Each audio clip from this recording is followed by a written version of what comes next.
Electricity sector కి loans ఇవ్వడం జరిగింది. కిషన్ రెడ్డి భాగస్వామైన కేంద్ర ప్రభుత్వం పవర్ ఫైనాన్స్ యొక్క మెమరాండం ఆర్టికల్స్ మార్చి కాళేశ్వరం ప్రాజెక్ట్ కి ఇరిగేషన్ ప్రాజెక్ట్స్ కి తెలంగాణలో 1.2 lakh crores మంజూరు చేసి మీరు ఆశ్చర్యపోతారు.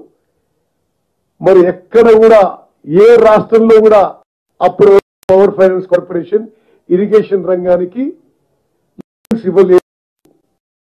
కేంద్ర ప్రభుత్వ పవర్ ఫైనాన్స్ కార్పొరేషన్ వాళ్ళ సొంత నిబంధనలు వాళ్ళ సొంత మెమరాండం ఆర్టికల్స్ మార్చుకొని మొదటిసారి అంటే ఆ కార్పొరేషన్ పెట్టిందే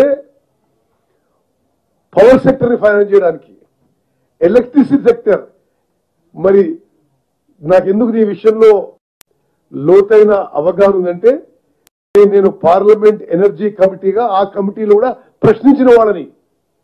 మీరు తెలంగాణలో దేశంలో ఎక్కడ లేని విధంగా మీ నిబంధనలు మీ రూల్స్ మీ ఇంటర్నల్ మెమరాండం మార్చుకొని కాళేశ్వరంకి తెలంగాణలో ఇరిగేషన్ ప్రాజెక్ట్స్ కి 1,20,000 కోట్లు 1,27,000 కోట్లు మంజూరు చేసిండ్రు. సింహభాగం మెజారిటీ డిస్పర్స్ చేసిండ్రు. అప్పుడు మీరు కాళేశ్వరం ప్రాజెక్టు డ్యూ డిలిజెన్స్ చేయండి. కృష్ణ రెడ్డి గారు మీ సంస్థనే లోన్ ఇచ్చింది. అదేవిధంగా రూరల్ ఎలక్ట్రిఫికేషన్ కార్పొరేషన్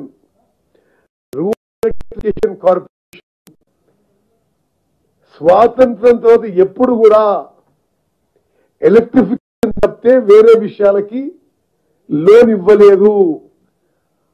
ఆ కార్పొరేషన్ కూడా కేంద్ర ప్రభుత్వ సంస్థ. కిషన్ రెడ్డి గారు భాగస్వామ్యం ఉన్న కేంద్రంలో BJP government rural electrification corporation యొక్క అంతర్గత నిబంధనలు రూల్స్ మెమరాండం ఆర్టికల్స్ మార్చుకొని తెలంగాణలో ఇరిగేషన్ ప్రాజెక్ట్ కి 60,000 కోట్లు ఇచ్చిండ్రు. అదేవిధంగా